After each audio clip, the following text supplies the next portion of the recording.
everyone's not a winner. What did you mean by that? You said the war was militarily won in Iran. What did you mean by that? Oh, I think we've won. We've knocked out their Navy, their Air Force. We've knocked out their anti-aircraft. This Monday starts right now.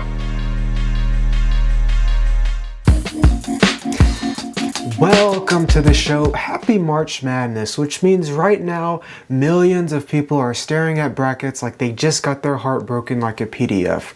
Everyone is locked in, grown adults yelling at 19-year-olds like their rent depends on it. It's chaos. It's fun chaos. And then there's other chaos.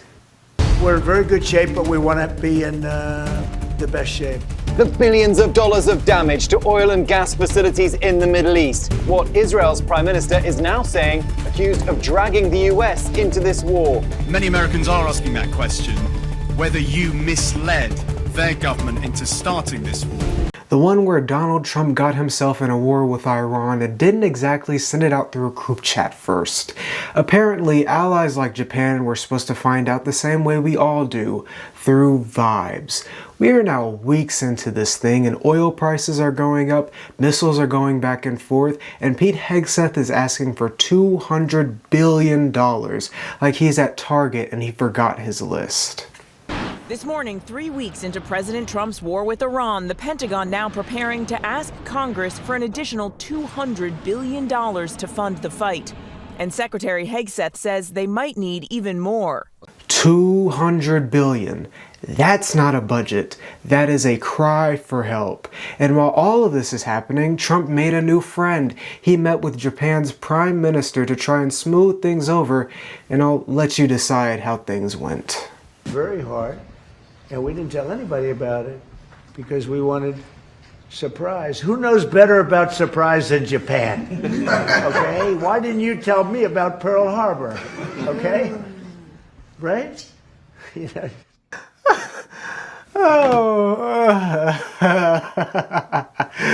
Oh, wow. You can admit dragging Pearl Harbor into it was strategy.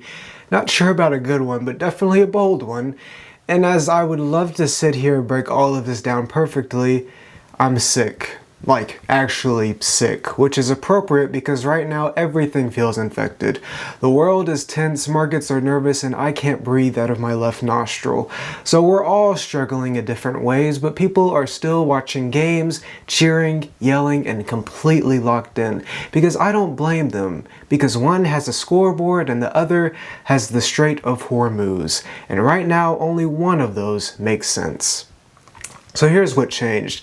This week, the war didn't just continue, it escalated.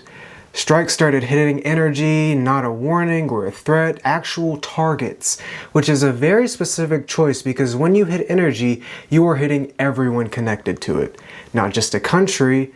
So oil prices have surged more than 40% since this conflict effectively shut down the Strait of Hormuz. And that's a key shipping lane that carries about 20% of the world's oil and gas supply. When fuel gets more expensive, it also gets more expensive to move goods around the world. Everything from cargo ships crossing the Pacific, to the delivery van pulling up outside your home. And that means prices could go up on all kinds of things at a time when inflation is already a big concern. And suddenly, this isn't just Iran or Israel or the United States. Now it's markets, it's allies, it's any country that needs flow to keep moving. Which is why you see other leaders starting to get involved too. Because they kind of have to. They definitely don't want to. Like when Trump sat down with Japan's prime minister trying to explain why all of this started without a heads up. And then he said this. Okay, why didn't you tell me about Pearl Harbor? Okay? Right? Oops, that's not diplomacy. That is a history class going off the rails. But that's the right pattern right now anyway.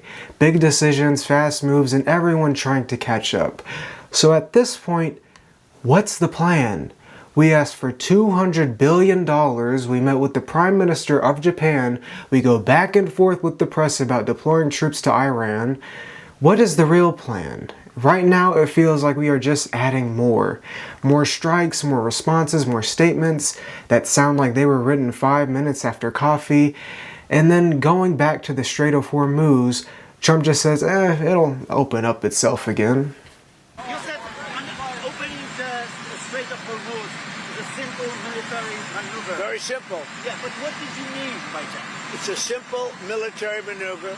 It's relatively safe, but you need a lot of help in the sense of you need ships, you need volume. And NATO could help us, but they so far haven't had the courage to do so. And others could help us, but, you know, we don't use it. You know, at a certain point, it'll open itself. At a certain point. Yeah, my broken car, at a certain point, it'll just turn on again so I can just drive. And when I drive, I'll need to fill up my tank. The Navy's gone, their Air Force is gone, their leaders are gone, their anti-aircraft is gone, everything's gone. And no, I expected worse, actually.